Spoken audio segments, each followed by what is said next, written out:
Kalau di Indonesia, rekening bank kita diblokir sama pemerintah. Tapi kalau di dunia game, kebalik bre. Banknya yang ngeblokir game. Kok bisa?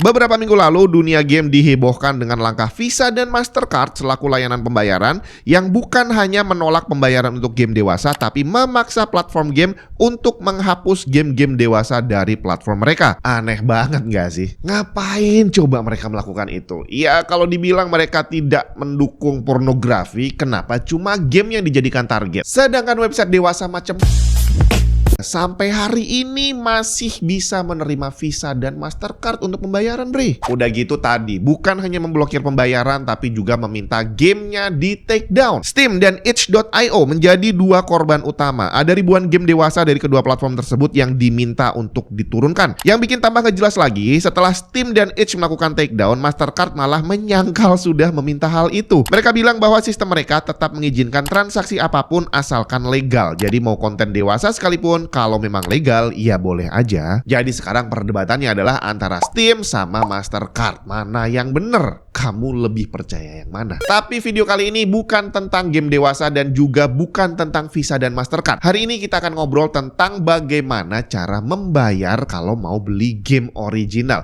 Apakah harus pakai Visa dan Mastercard? Artinya harus pakai kartu kredit atau bisa dengan cara lain? Dan kira-kira cara pembayaran apa yang paling aman? Ini bukan judul game atau film dan juga bukan nama senjata ultimate. Keris 2 Origin adalah gaming mouse cakep dari Asus ROG, bre. Mouse gaming ergonomis 65 gram yang dalam developmentnya melibatkan para pro player sebagai tester. Menggunakan ROG Aimpoint Pro Optical Sensor 42000 dpi dan ROG Speednova Wireless Technology dengan 8000 Hz polling rate. Dan satu fitur andalan keris, Easy Swap Switch dengan ROG Push Fit Switch Socket 2. Switchnya bisa diganti sendiri dengan gampang. Selengkapnya cek link di bawah.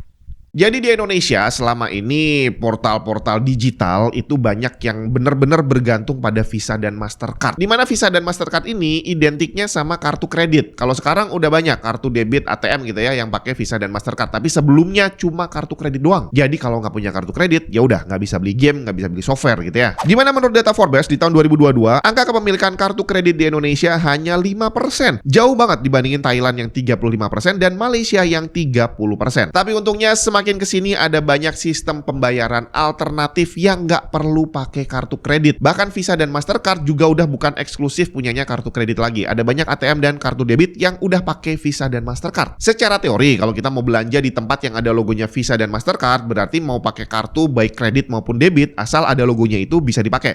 Tapi ini adalah teori, karena ada banyak sekali tempat belanja online yang hanya bisa menerima Visa dan Mastercard dari negara tertentu aja. Sekarang kembali ke topik utama. Kalau mau beli game di Indonesia itu pakai sistem pembayaran apa sih? Untuk mobile device pemilik Apple, iPhone, iPad dan sejenisnya, zaman dulu itu memang harus pakai Visa dan Mastercard. Makanya bertahun-tahun yang lalu itu saya sempat jualan iTunes gift card karena banyak sekali orang di Indonesia yang nggak punya kartu kredit dan akhirnya nggak bisa beli aplikasi di App Store. Tapi sekarang udah jauh lebih fleksibel. Selain kartu kredit dan debit, kita bisa pakai Dana, GoPay dan ShopeePay. Bahkan kalau mau top up bisa lewat minimarket, nggak perlu punya rekening sendiri. Google Play Store juga menerima Doku, GoPay, ShopeePay, dan Dana. Seandainya nggak punya dompet digital, untuk Play Store ini kita bisa beli voucher top up-nya di minimarket. Dan setahu saya sih adanya cuma untuk Android. iTunes gift card belum ada sepertinya. Sekarang gimana untuk konsol dan PC? Apakah udah se-fleksibel itu? Steam untuk saat ini bisa menerima sistem pembayaran lokal lewat Dana dan link aja. Di samping tetap bisa menggunakan Visa dan Mastercard. Epic Games yang keluar belakangan malah lebih lengkap, bre. Mereka menerima OVO, Doku, GoPay, ShopeePay, bahkan bisa pakai ATM atau bank transfer. Cuma sayangnya baru dua itu doang kayaknya yang ngasih pilihan lumayan lengkap. Para penikmat GOG mau nggak mau masih harus bergantung pada Visa, Mastercard, dan sistem pembayaran internasional seperti PayPal dan Skrill. Microsoft Xbox Game Pass juga masih hanya menerima Visa, Mastercard, American Express, dan GCB. Cukup disayangkan mengingat Xbox Game Pass PC udah ada harga resmi regional Indonesia yang lebih murah dibanding harga di region lain. Tapi sistem pembayarannya masih belum, bre. Saya nggak punya konsol Xbox-nya, tapi setahu saya untuk konsolnya malah nggak ada sama sekali region Indonesia. Pemilik PlayStation nasibnya juga hampir serupa. Tahun lalu seingat saya hanya bisa bayar pakai Visa dan Mastercard, tapi untungnya kemarin saya cek udah nambah ada ShopeePay. Untuk Indonesia sebenarnya ada satu sistem pembayaran baru yang jadi favorit banyak orang.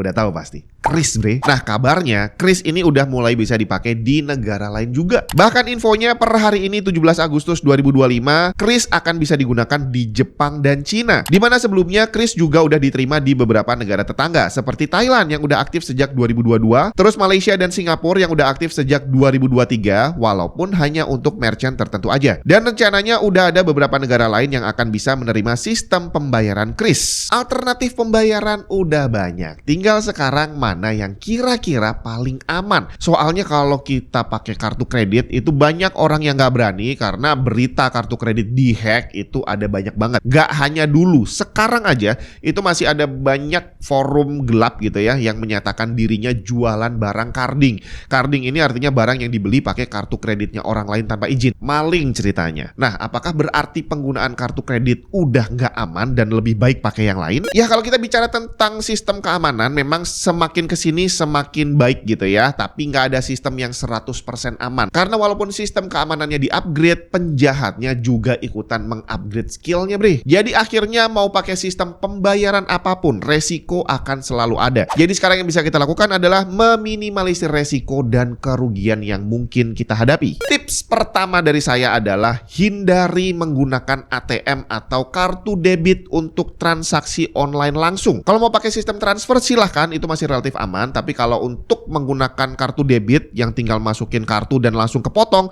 kalau bisa jangan, bre. Nah, untuk sistem ini kalau kamu pakai mobile banking itu biasanya ada opsinya untuk mengaktifkan atau menonaktifkan. Jadi apakah kartu debitnya kamu izinkan untuk bisa dipakai belanja langsung online? Kalau saran saya sih nggak usah diaktifin. Kenapa? Karena kalau sampai kehack sama orang, yang akan diambil adalah tabungan kita di dalam rekening, uang kita pribadi. Dan kalau udah hilang, iya sih kita bisa lapor ke bank, tapi belum tentu uangnya akan kembali. Selain ribet ngurusnya, tadi kerugiannya bisa jadi akan permanen. Terus apakah berarti pakai kartu kredit aja buat yang punya? Iya, kalau memang dihadapkan pada pilihan kartu kredit dan kartu debit, ya lebih baik pakai kartu kredit aja, coy. Kalau secara sistem kartu debit tadi nggak bisa langsung dipakai untuk belanja online, jadi harus kita izinkan, harus kita buka. Dan kalau udah kita buka, berarti kita membuka satu pintu keamanan. Sedangkan kartu kredit ini memang didesain untuk bisa langsung dipakai belanja, nggak perlu pakai izin-izinan.